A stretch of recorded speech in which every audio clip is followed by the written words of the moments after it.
مولانا مناظر احسن گیلانی رحمت اللہ علیہ نے لکھا ہے کہ خواجہ قطب الدین کا جنازہ پڑھنے کے لیے جو مجمع آیا ہوا تھا اس میں کم سے کم 15,000 محدث تھے، 50,000 قاری تھے، 80,000 ناظر قرآن پڑھنے والے تھے۔ ریل، موٹر، کار، ہوائی جہاز کچھ نہیں تھا، اتنی دنیا جنازہ پڑھنے آئی تھی۔ جب وصیت نامہ کھولا گیا، توجہ کرنا، بس یہ بات لکھ کر اگر آج آپ لے گئے تو انشاءاللہ میرا وعظ کامیاب ہو جائے گا، جلسہ کامیاب ہو جائے گا۔ وصیت نامہ کھولا، اس میں لکھا ہوا تھا میری نماز جنازہ وہ آدمی پڑھائے، میری نماز جنازہ وہ آدمی پڑھائے جس میں 3 شرطیں پائی جائیں۔ میری نماز جنازہ وہ آدمی پڑھائے جس میں 3 شرطیں پائی جائیں۔ پہلی شرط یہ ہے ساری زندگی میں، ساری جوانی میں آج تک ایک دل بھی اس کی جماعت کی نماز تو کیا تکبیر اولا بھی فوت نہ ہوئی ہو۔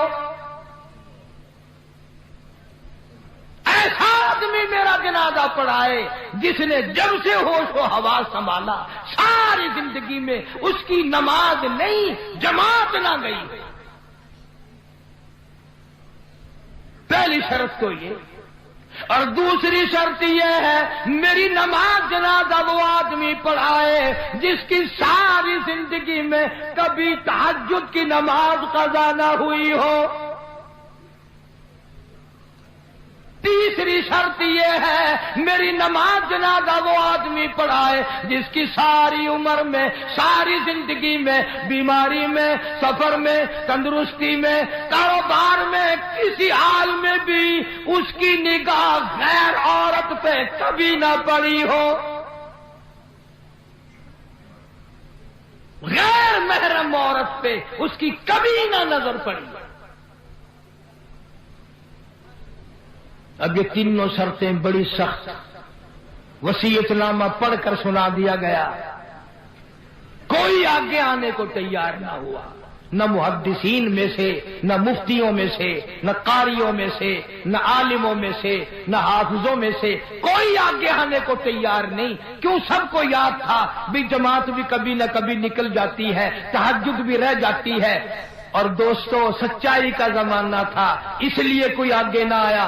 اگر آج کوئی یہ وصیت نامہ لکھ کر رکھے گا انشاءاللہ بغیر جنازے کے تشریف لے جانا پڑے گا۔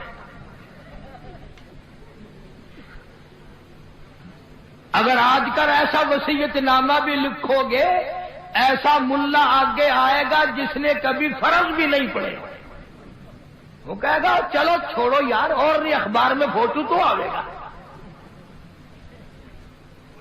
تینوں شرطیں بڑی سخت، خواجہ قطب الدین بختیار کاکی رحمت اللہ علیہ کی لکھی ہوئی شرطیں۔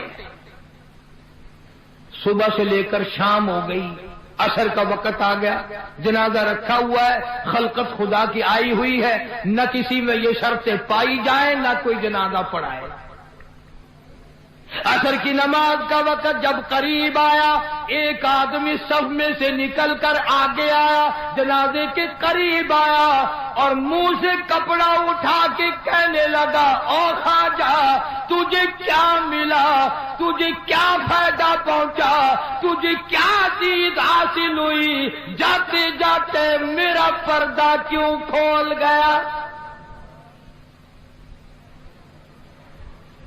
آج تک میرے رب کے سوا، تیرے سوا کوئی نہیں جانتا میں کیسا ہوں، آج تو نے میرا راز کھول دیا، میں سمجھتا ہوں کس کو لکھ کے گئے ہو، کس سے جنازہ پڑھوانا چاہتے ہو، مجھے پتا چل گیا تھا پر میں اپنے آپ کو چھپانا چاہتا تھا۔ او خواجہ مجھے دنیا میں کیوں ذلیل کر دیا؟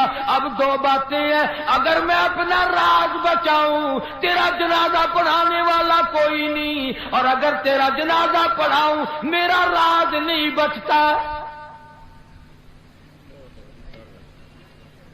کون ہے آج میرا پردہ بچائے، تو نے تو اپنا فائدہ کر لیا، میرا نام لکھ کر چلا گیا، شرطیں میرے بارے میں لکھی ہے، آج کے بعد دنیا مجھے کیا کہے گی؟ ابھی موت نہ جانے کتنا دور ہے، اگر اس کے خلاف ہو گیا میں کالی کملی والے کو کیا منہ دکھاؤں گا؟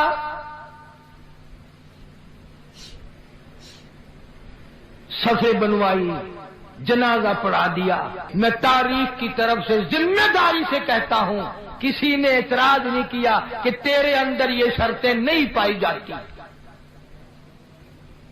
اب جس نے جنازہ پڑھایا، تم یہ سوچ رہے ہوگے کہ پتہ نہیں کس خانقاہ کا ولی ہوگا، کون مفتی ہوگا، کتنا بڑا پیر ہوگا، کتنا بڑا بزرگ ہوگا، خدا جانے پہاڑوں میں رہتا ہوگا۔ نہیں، اسی وقت میں جب یہ خواجہ کا انتقال ہوا ہے، فوت ہوئے ہیں، اسی وقت کا حکمراں، دلی کے تخت پہ بادشاہ کرنے والا خواجہ شمس الدین التمش تھا۔